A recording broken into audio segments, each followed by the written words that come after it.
So 2 years ago, it was in the middle of the sniffles and I was sitting around without much to do, so I decided to pick up art again. Okay, so that's not the entire story.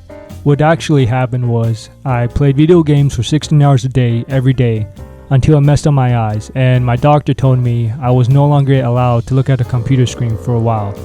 So I decided to give art a try again since I had all this extra time. The first thing I did was go to the closest Barnes & Noble and pick up a couple of art books.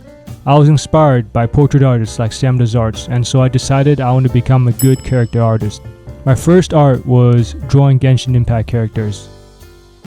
The next thing I did was print out a bunch of Pinterest character sheets and try to make some portrait and figure drawings.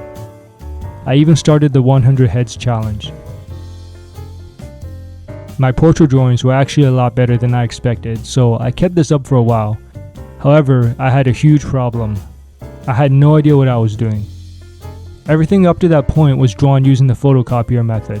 I just copied each drawing line by line. I didn't understand that you were supposed to draw from construction.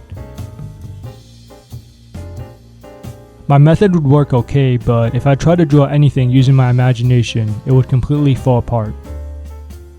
That was when I decided I need to take an actual art class, but at the time, everything was locked down. That's when I discovered Drawabox on Reddit.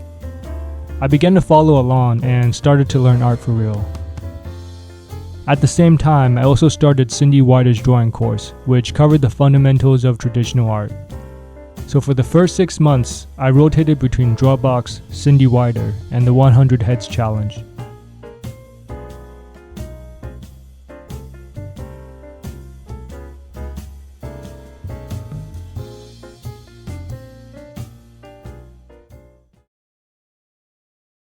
I noticed that Drawabox was working super well, and I slowly began to understand drawing from construction.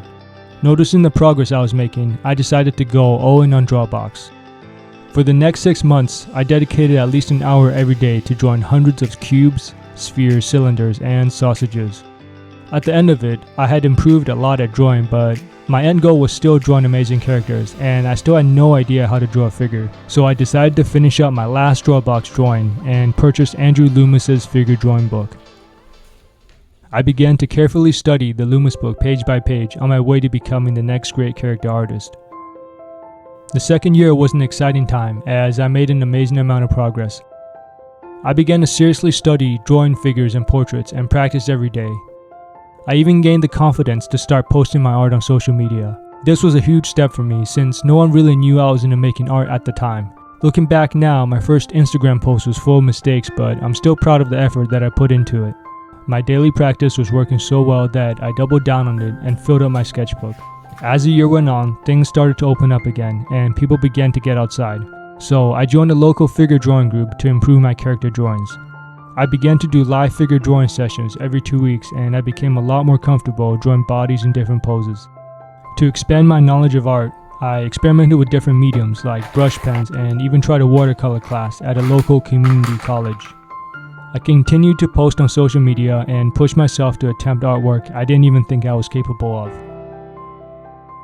Some days it felt like I was getting worse, but I kept my eye on the big picture and saw that I was actually improving a lot over time.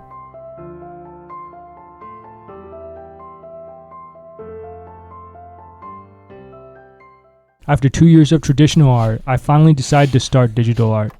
I had been meaning to get into digital art for a while, but kept making excuses for how it would be better to practice my fundamentals first. I realized that waiting to start was only going to delay my learning and make it take longer to reach the level of my favorite artists. So I picked up a drawing tablet and signed up for Marc Brunet's digital art school. It's taken some time to get used to a drawing tablet, but I've made a decent amount of progress since I started. During this time, I also started a YouTube channel to document my progress, and the comments have been super supportive and have motivated me to keep improving my art skills. Now, if you enjoyed this video, make sure to go ahead and check out my sketchbook tour I did over here where I showcase some of my progress. Thanks for watching, and I'll see you next time.